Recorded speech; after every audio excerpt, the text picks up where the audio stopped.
Well, congratulations, Dan. Top of the league, 3-0 to Ossett, and happy man? Very happy. I think obviously we spoke about it midweek that it was pointless to get a good result against Clitheroe if you don't come here and back it up, and I think today we've done that. I think first half was very scrappy, a young, energetic team fighting for it, and obviously I think we got a goal at a great time, great ball by Brocky, but even still in the first half I still think that we probably had a couple of gears to go up, and we changed the formation a little bit today, and we spoke about it, and it didn't work, and I'll hold my hands up, I got it wrong in the first half, and we changed the shape towards the end of the half, and it seemed to work for us. We got a little bit more width in the game, and then all of a sudden we started to get a little bit more joy, and then second half obviously we were clinical when our chances came. Yeah, the foot you briefly mentioned there, Brock putting the cross, it was great work and a good finish. Yeah, a great finish. That's Scott Allen. He's not going to miss them ones. 6-7 yards out on a volley, middle of the goal. That's Scott Yell's bread and butter, as should we say. So no, delighted. Obviously, just delighted to get away from here with 3 points. And just what we've talked about him many times. Scott Allison, 127 goals. That puts him level now as the top goal scorer of modern times. Yeah, Scott, he's got many more goals in himself as well. Yeah, I think he's.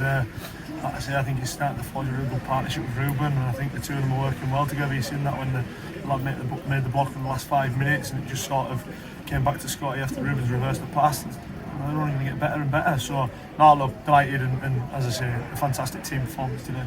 Yeah, and the second goal was a good one. Nice finish as well by Ruben.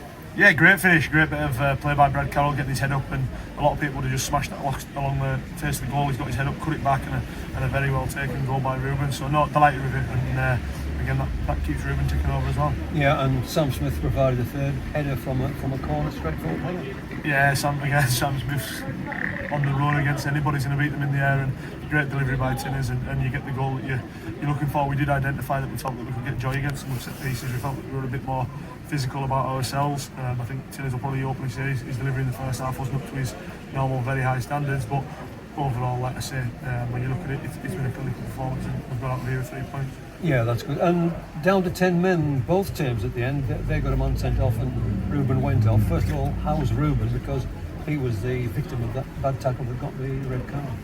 Yeah, fingers crossed, we'll have to have a look at him this week. Obviously in Shelby it was an absolute shocking tackle, and to be honest with you, it wasn't a nasty game. That's the worst thing about it. It wasn't a nasty game, and there's been nine cards in the game, and both took out to asking the question where he got them from. It was silly little fouls that were getting bookings, and it really frustrating because some of these are going to end up missing with suspensions and things like that further down the line. Not just us, but Ossett as well. And we spoke to their management after the game, and we said similar to them, and they were with us. It wasn't a nasty game by the one tackle. The one the referee in my eyes did get right was the red card. It was an absolute shocking tackle. You're not going to be if you go 2 feet off the ground, you're not going to stay on the pitch. Well, you've got a week off. What's the plan? Will you be training twice a week? Yeah, we'll probably train twice this week. I think obviously I'd like to get a little bit into the legs this week. I think we've had a little break, but again we'll look at it and we'll see how we're feeling after today. But the boys have maybe had a little bit of a break as well, so we'll assess it at the start of the week, and we'll make sure that we're ready to come for Glossop next week. Yeah, Glossop FA Trophy. We're looking forward to that one. Yeah, I am. I think obviously I want to win as many games as possible. I want to be successful as I can with in any competition. I want to take the club as far as we can, not just for obviously the financial benefit, but it's great to get the club's name out and about. So no, look, we'll be going down there. We'll want to win the game and make sure we progress no matter what happens. Garnick, well done today. Thanks very much. Cheers, Walsh. Thank you.